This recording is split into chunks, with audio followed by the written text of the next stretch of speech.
Today we're going to start the process of pollinating succulents. So it's something I've done for about 3 or 4 years now. I'm by no means an expert, but I have made some beautiful hybrids from this process. It's something, obviously, it's free to do. You don't have to buy seeds. It's something that I find very, very satisfying doing. You can mess around with your beautiful different succulents and create your own hybrids. And yeah, like I say, grow seeds of your own to multiply your collection free of charge. So let's get started. The first thing we need to do is choose some succulents. So like I say, I am no expert. This is just my experience I wanted to share with you.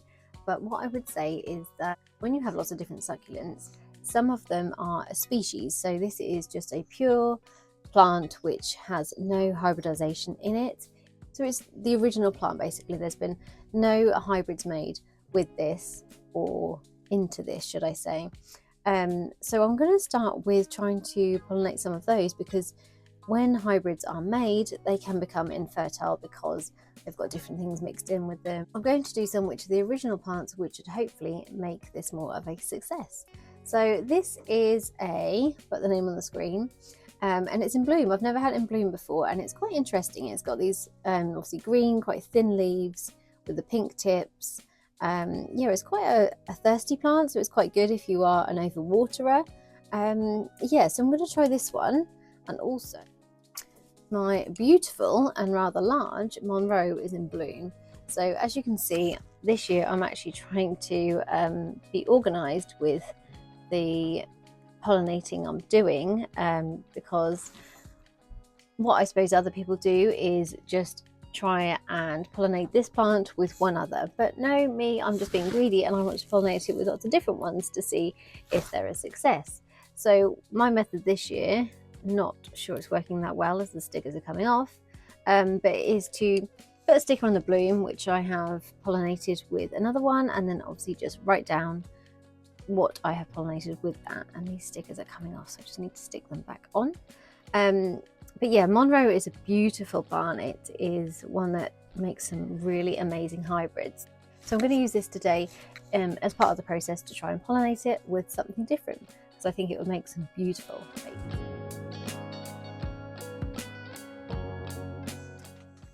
So I've chosen some different ones as well as these two, but we're just going to start with these ones. So first step is paintbrushes. I just got these cheap ones off Temu, and this is what I use to pollinate my succulents.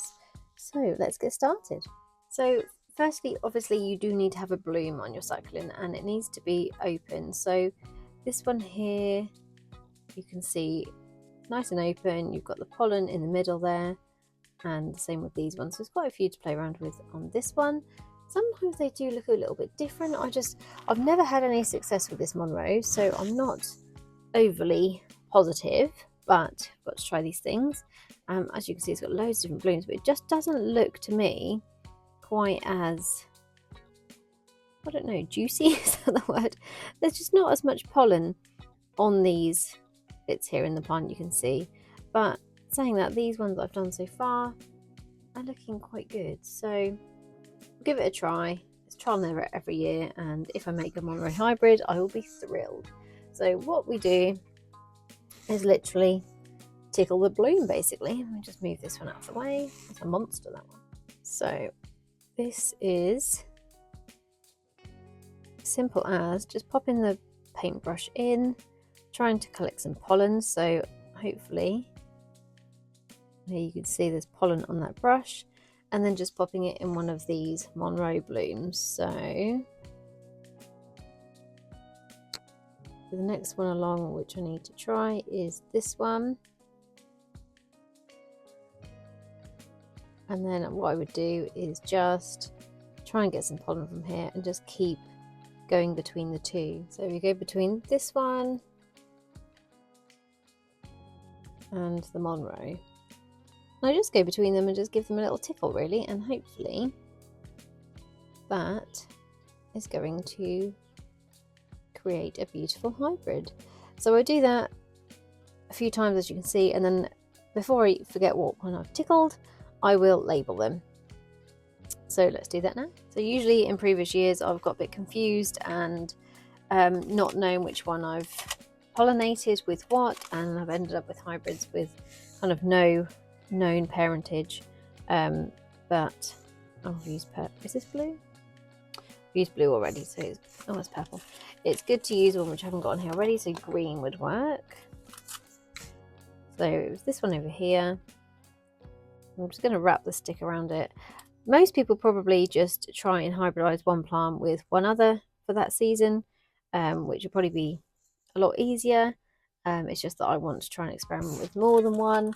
Maybe I'm just being a bit impatient, a bit greedy, but I'm just trial and error. I might look back in years to come and think, well, that was silly, but all you can do is try. And it's part of the fun, isn't it, of the hobby. So, yeah, those two, that green one and that green one, is what I've pollinated. And let's get doing the other ones. Got some absolute beauties. What I would say as well is when you've finished with that paintbrush, just make sure you give it a wash. So I have a little pot over here with all of mine in, and then when I make a cup of tea, I will boil some water for them and just give them a really good wash and let them dry out naturally as soon as you kind of use them, because if not they can go a bit sticky from the pollen. So let's do the next one. So I believe this plant is a Sarahheim, but I'm not sure because I've lost the ID, but it just looks like one. Sarahheims make some beautiful hybrids, so I'm gonna hope it is, and if not, it's still beautiful anyway. But this one, as you can see, there's lots of pollen coming off there onto that brush. And then I'm going to try it with this Zaragoza. I love a Zaragoza. They're very pretty. Oh, this one is being naughty. So we've only got one bloom left to try. I'm just going to pop that in there. Like, imagine a hybrid of those plants. It would be amazing. And like I say, I'm no expert, so I do try this every year, but there, you know, I could look into it a lot more and find out the parentage of each plant and, yeah, do a bit more research. But it's just, it's more the fun of it than the actual what I'm trying to make, if that makes sense. It's just, I enjoy it. I like playing around. I don't need to know the ins and outs of everything. So if that's something you want to do and you want to make specific ones, then of course, just do a little bit of research into the parentage of those plants. But that's that one, so let's get stickers on those. So we've got blue and purple, so let's go for a green one.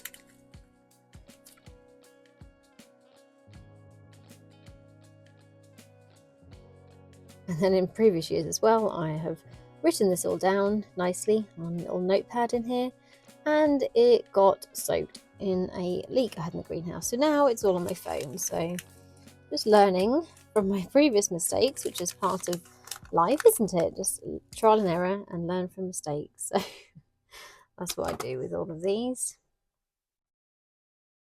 So this one.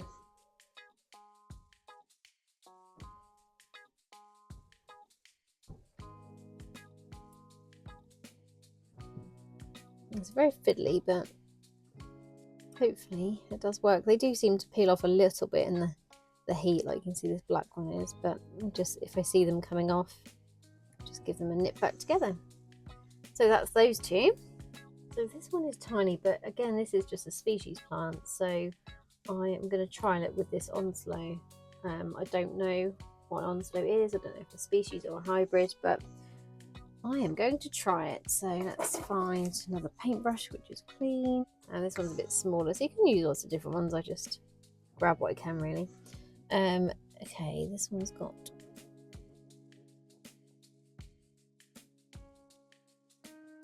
again, there's lots of pollen coming off there. I'm just hoping that's a good sign. And some. I'm just going to mix that pollen in there and try and get some from this one and mix it again.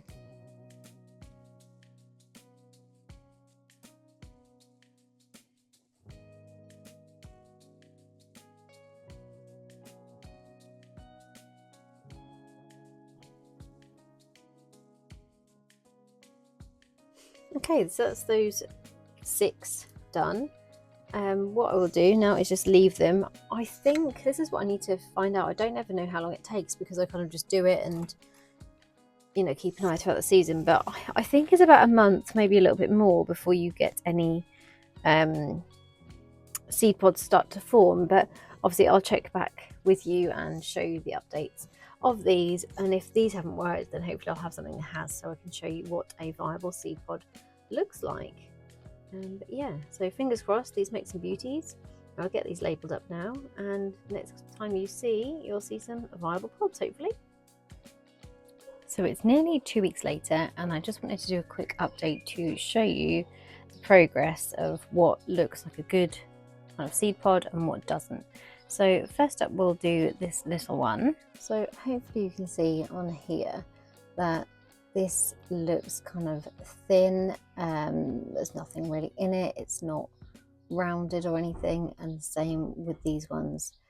There just doesn't seem to have been any pollinating has happened in here. So this is the secunda, so nothing so far in these ones, and if anything, I think they're closed up and just going to die off soon. So this one has not been successful. And then we've got this beauty. So this one I think is a success. At this stage it's probably a little bit early to tell, but if you look at these ones, again, they're quite depleted and thin, whereas these ones you can see kind of green in here, and they are a little bit chunkier, so they to me look like they could be successful, but it's probably just a little bit of a waiting game on those ones, just to see what happens, but I'm quite hopeful for them. Next is the Zaragoza. Again, these all look very thin, there's nothing really in there. This one's probably a little bit thicker than the rest, but still doesn't look so good, so I don't think those are a success, but I am going to wait until it's completely died down just to see. Onslow is next. So these ones are a little bit more open, but there's just nothing in them. They're quite empty and quite dry, so I don't think they're a success at all. Unfortunately, I was really looking forward to those ones. Yeah, they're kind of just dying off, but quite open, so that's not what a viable seed pod looks like. Next is beautiful Sarahheim. So this is what I'm looking for in a seed pod. I want to see this green colour inside. You can just see in these two, it's kind of green. You can start to see that the little pods, so within this kind of bloom petals, there are 1, 2, 3, 4 seed pods, I believe. You can probably see it a little bit better in that one. I don't think I can count, I think there's 5. But you can see that they are kind of green. They are a little bit more bulbous than the other ones that we've looked at, and there's just something happening in there, so I am very, very confident that those two are a success. So what you need to do is wait for those seeds to ripen. The plant will obviously tell you when it's ready, and you'll see a difference. I'll just keep updating you on these to show what happens really and what the process is. But yeah, this one is definitely a fertile succulent, and it looks good so far, so I'll check back with you soon.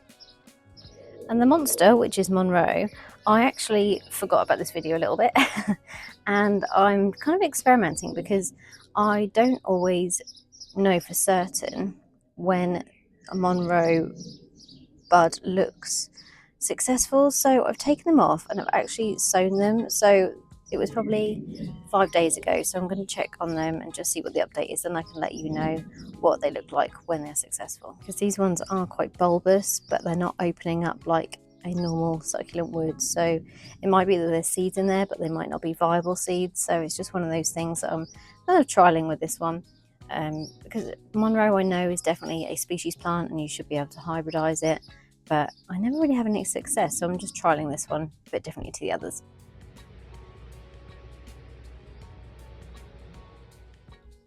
So the last clip was 2 days ago, and you can see this one here is still green, but this one has ripened really quickly. So it turned yellow yesterday, and today is now popped. So I'm now going to harvest these seeds to show you what they look like. Just getting a kind of closer view, you can see the seeds sitting there. So this is the seed pod which hasn't popped yet. You can see that it's nice and plump and green. And then this one, I'm trying to be so careful not to knock it, is the one which has just popped. So you can probably just see in there, hopefully you can see some seeds. So I'm just going to take that off and harvest them. The top tip, make sure you turn your fan off. There's been numerous times when I've tried to do this with my fan on and they've blown everywhere because I just haven't thought. So yeah, if you're silly like me, be careful. So I'm just going to get this bit of paper. I've folded it up into little bits. So there's kind of lines there where I can fold the seeds onto. And I'm just going to take this off and just pay attention to what colour label is on here so I know which is the succulent I've mixed it with. So it's green, and I can then just tip this onto the paper. So because they open up when they're viable, the plant obviously knows when it's ready, and yeah, the seeds are good to go. It then tips them out when it wants to do so. So we just tip it upside down, and you can see all the little seeds falling out. Obviously you will get some plant matter in here. They are the lighter bits, but the seeds are usually darker depending on obviously the succulent variety. So there are the seeds.